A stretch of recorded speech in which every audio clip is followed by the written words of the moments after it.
Now, there are some portions of our career that are theoretically like AI/robot protected, right?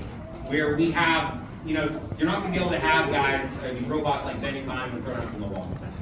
However, there's a lot of intellectual work that in the coming years, they will try, our contractors, not that they're doing anything wrong, but they will try to utilize programs like AI to replace us from doing the thinking portions of our work like detail, right?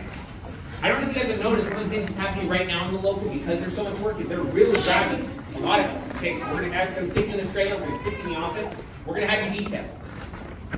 All of that is mining our knowledge of how things get built, right? That's how this stuff works. And I think it's incredibly important that we start having these conversations now, well before those technologies are there to take our work.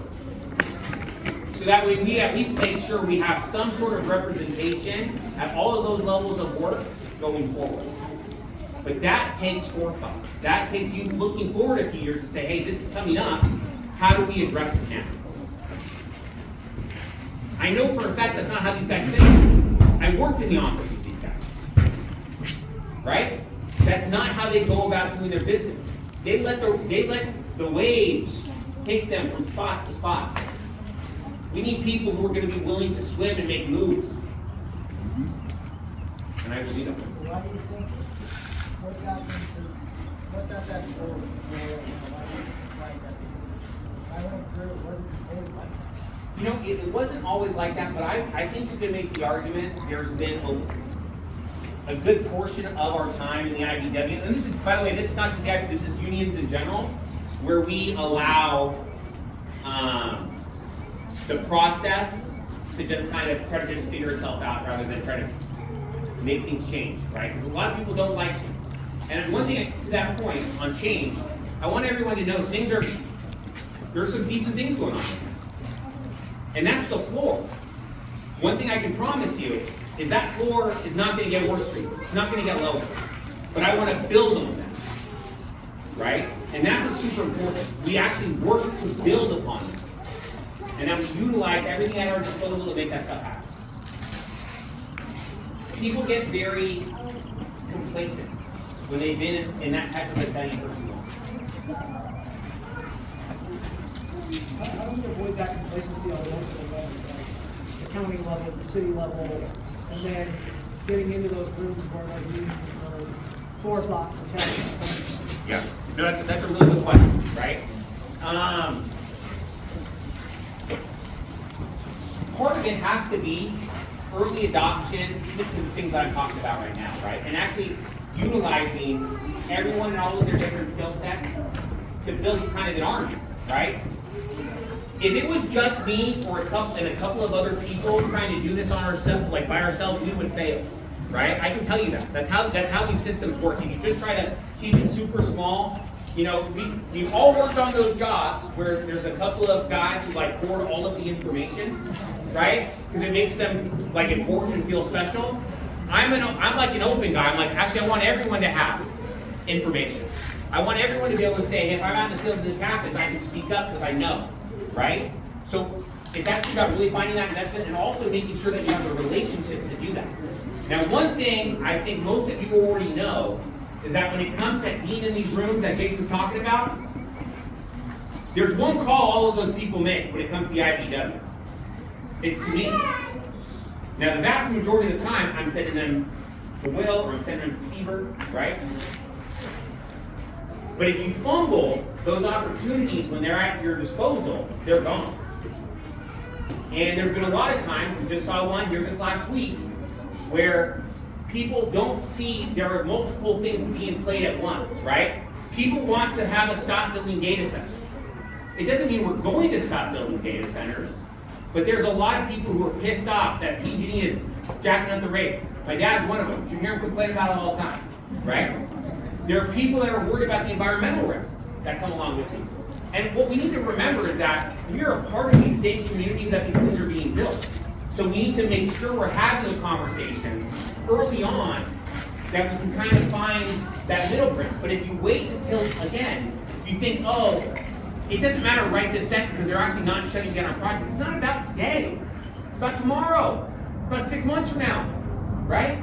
So you have to be willing to have those conversations. You have to know who to have those conversations with, right? When I got brought on staff, it was to do just that. It was to have those conversations, know who all the players were, and how to make moves to get us more work. I think I did pretty good at it, you know? What steps do we take to make sure there's another 6 of you coming up behind you where we have people that know those names, have those contacts, don't fumble it, care enough? Yeah. Well, you know, the thing is, we actually already have a lot of people that care a lot now. We have watched a number of really talented individuals be pushed off to the side because of the them versus us mentality of these elections, right? You know, one thing I can say for sure, if I get elected, if you have something to offer, you have a place here. You know, there may or may not be people in this gazebo right now that I don't always get along with, right? But what I can tell you without question, if you want to put in time and you want to be a part of this, making us better, I promise you, you'll be here with us. We'll do it together. Because that's how it's supposed to work, right? No one should feel as though because I'm not in this clique, you know, no one can be friends with me and Chucky over here, right? Like, that should not be pushing you away from being able to participate. Having a spot, participating in committees, and again, to your point, making sure we're doing an early investment. We'll give you an example of that. We're basically talking about politics right now, right? Yeah, it's broad. So in November of this last year, in 2025, the IBW International was hosting its basically every off election year political conference / training in BC, right? Do you know how many members that got sent to that for local 332? 0. None. Will Smith, who was the guy I help on a day-to-day basis with the politics of this local, didn't even get sent. I don't know, right? It's like a lack of care is what it seems like, a lack of paying attention to what is happening, and we can't have that because those are the opportunities where we actually are able to have these conversations. Ryan, you mind if I use you as an example real quick?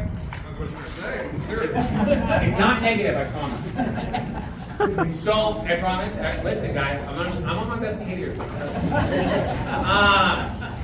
You know, Ryan and I have had many spirited conversations, and 14 plus years I've been in the IBW, right? And he always asks a lot of times pretty decent questions, right? And he'll say something and I'll be like, hey, you know what, that's actually not how it works because of X, Y, and Z reason. And the reason why I know the X, Y, and Z's is because I've had people investing in me, sending me to these trainings, getting me plumbed up on this information, so that way when I come back to the local, I can provide them that information when they ask them. To me, it's not that hard, right? We can do this. We have people who want to do this. I have people who hit me up all the time and say, Alex, how do I get more involved? I say, call X, and they do. And crickets, right? It's so easy to get burnt out doing this type of work because most of the time it feels like all of the weight is just on one person or 2 people, right? What do we know out in the field? The larger the crew, the stronger the crew, the easier stuff gets done. And you have to keep that same mentality in this office. You just have to slightly change your point of view on it. Told you it was nice. So can you touch on the women's conference coming up in San Jose here in the next month? I believe we're sending 30 delegates to that conference. 20. We're sending 20 delegates, which, as you know, I 100% support. Part of the reason why we're sending 20 is because it's here locally, so the cost to the local is not going to be as expensive as it normally would be, right? Which I also fully support. One of the things I'm most proud of about the IBW is of all of the trades, I feel like women with us, right, have the most amount of representation overall. And theoretically, except for, you know, times where we deal with a lot of creeps, it is what it is, right? You can say it. We normally treat our women better than most other women in other trades. This is super important. But you know what this thing in San Jose is not? It's not a party, right? We're sending people there to learn stuff and to do stuff and be able to bring back and take that investment that we've given them and put it back into the membership. V, and Edie. I call her V normally, but here I got Edie right next to her, so it's throwing me off a little bit. I got Edie and Vanessa. Edie and Vanessa are great examples of what I'm talking about. Given opportunities, and they're putting that right back into the membership. That's what it's supposed to be like. And if we don't have 20 people that are willing to go and do that, we don't need to send 20 people. I know we do. I know we have 20 women that would like to do that. We have to make sure that they know what the expectations are before they go, so when they come back, they can actually provide the local something strong. That help? That's great. It's not binary. I mean, there's a lot of things that are being done right now that have been done over the last, 6 years that you've been in office, over the last 9 years that I've been in office, and Seaver's been in office. A lot of positive things are coming out of what is actually being done up to this point. And we can't look at it as black and white, us versus them.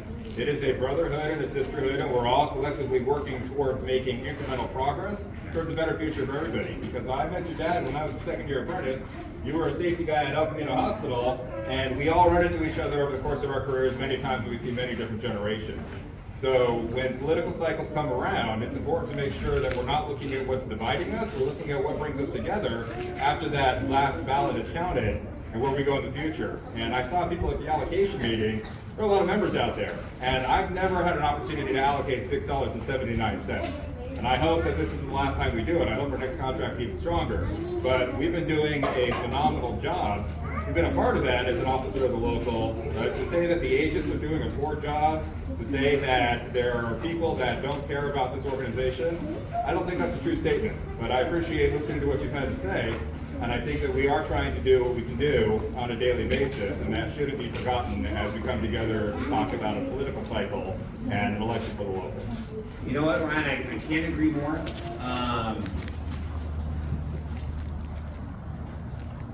When I ran for executive board for the first time in 2017, right, I lost by 9 votes. My beautiful wife and I, we were, it was a rainy day in England when the results came in. We were in London hanging out, right, we were on vacation together. The results came in, I was like, oh man, I lost, that sucks. You guys know what happened when I got back the next, 2 weeks later or whatever from Europe? Hit the ground running, it was back to work, right?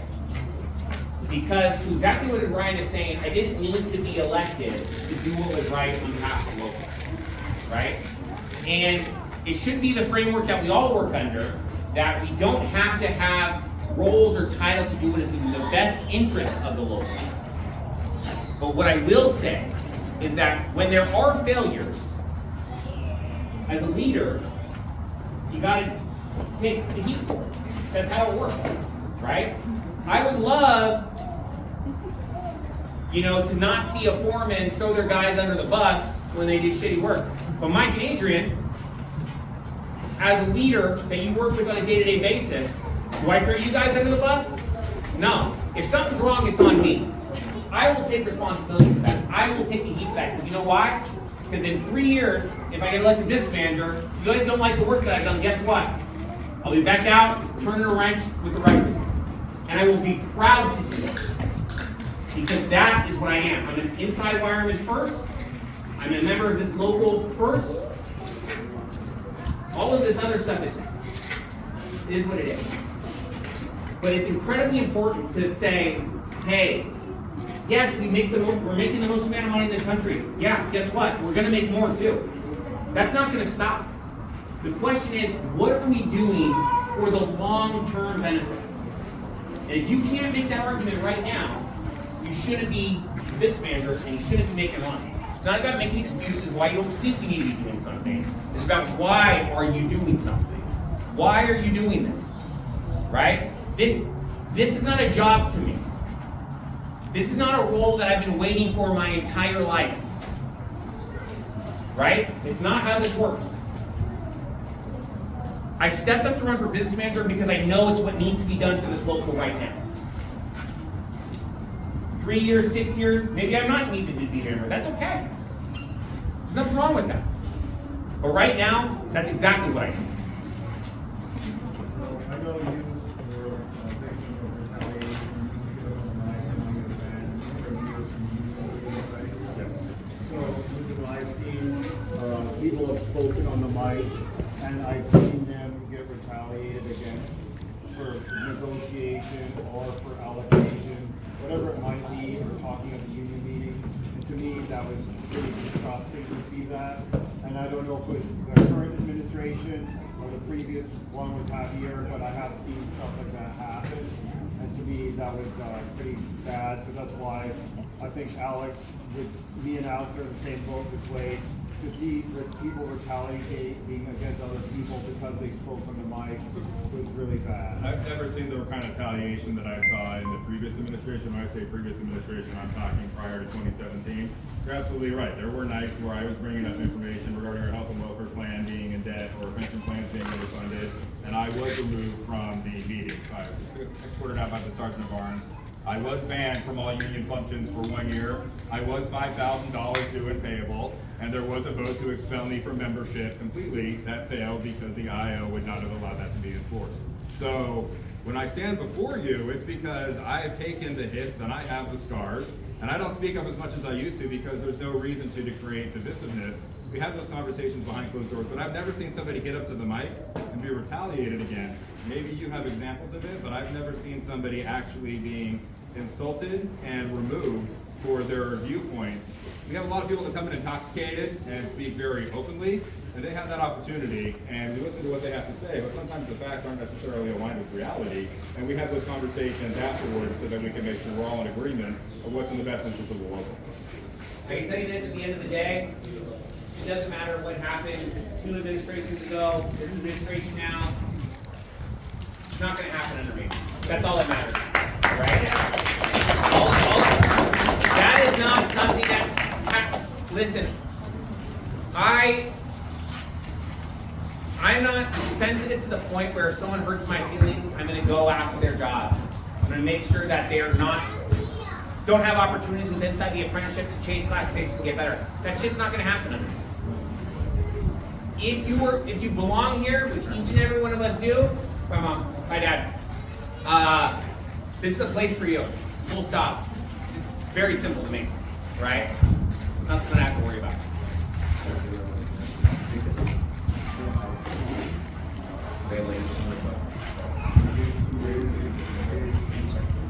I totally agree with what you're saying. We're 3 years. I think we should go on. I mean, why are we not doing it?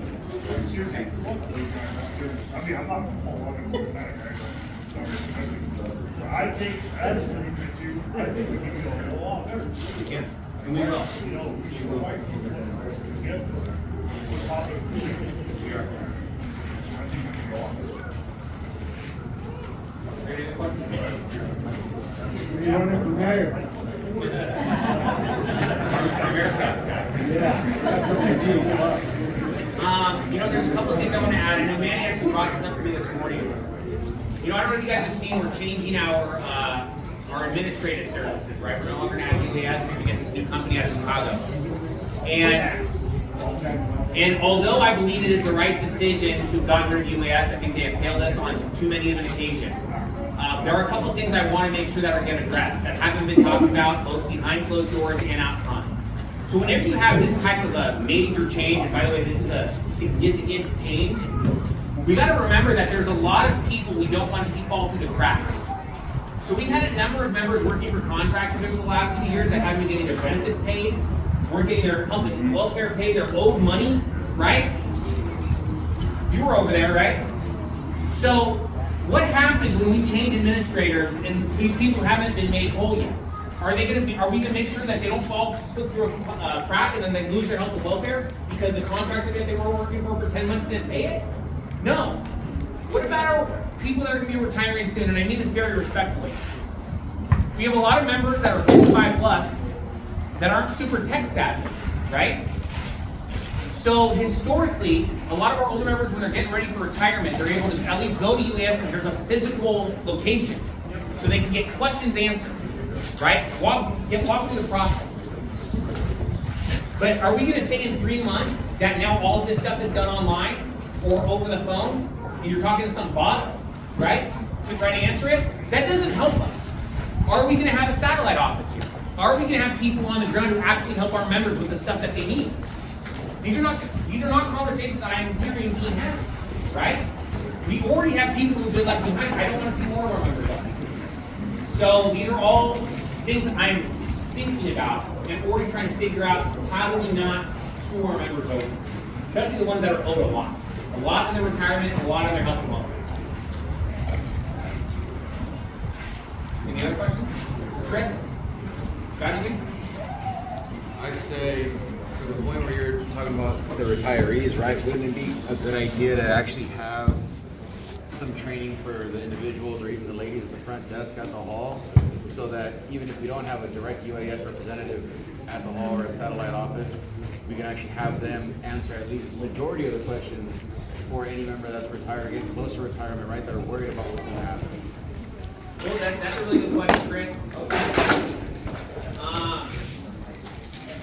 The answer is probably, but that's something as a business manager, I would have to work out with the union. My OPIE that represents the ladies in the front office who do really, really awesome work for us. I don't know if you know them at all, but they kill for us. They do a great job. But I'd be happy to have something. At bare minimum, our staff should have to be able to answer a lot of those questions. Anything else?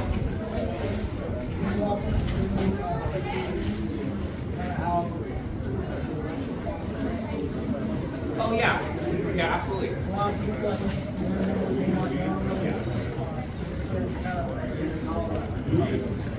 So for those of you that don't know, maybe it's your first election, or the only other one you did was like during COVID, or you really haven't paid attention or whatever, right? Is what will happen is on May 5th, the first Tuesday of next month, we'll have our nomination meeting. Yes, sir. Oh, your son Alex. Yeah, sorry, buddy. We'll have our nomination meeting. Theoretically, the next week, the ballots will be delivered to everyone's homes that's on the current list.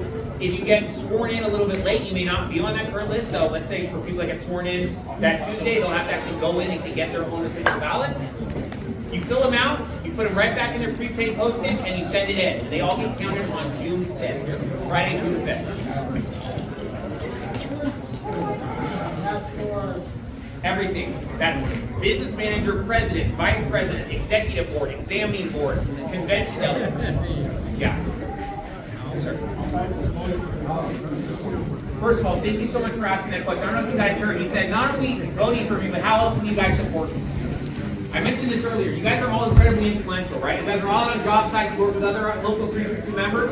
The best thing that you can do if you want to see this change is talk to those people you work with. Make sure they fill out their ballots, make sure they vote, and make sure they send them in. Because what I can tell you right now, this election is going to be very close. It's going to be incredibly close. Right? I would say it would probably be the closest election in the history of this local. However, we had one back in the 90s where a person won by 1 vote, and in 2017 we had a person won by 2 votes. And that's what I mean. Every single voice of our members matters. I remember that one. Right? So I'm expecting 2 Wilsons to be voting for me in this election. Right? You and Francis. You're brother Frank. So like, this is what we're talking about. Looking for 2 out of you too. Right? So it's about showing up, it's about making sure you participate, and for those of you, listen, I know a lot of our members, right? I work on job sites, I see people every day, but there's a lot of people I don't know. And that's where I would need you guys to come in and help advocate on my behalf when I'm not around. Thank you, by the way.